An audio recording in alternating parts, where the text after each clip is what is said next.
ఒక గురువు ధర్మం ఏమిటి? శిష్యులలో జ్ఞానమనే బీజాన్ని మొలకెత్తించాలి, విద్యావంతుల్ని చెయ్యాలి, వారిని రక్షించాలి, వారికి సన్మార్గాన్ని సూచించాలి, వారి అజ్ఞానమనే అంధకారాన్ని దూరం చెయ్యాలి.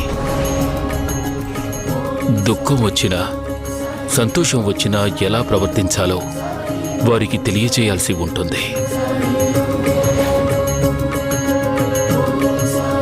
తన శిష్యులు సర్వదా నిస్వార్థ చింతనలో ఉండేలా తీర్చిదిద్దాలి.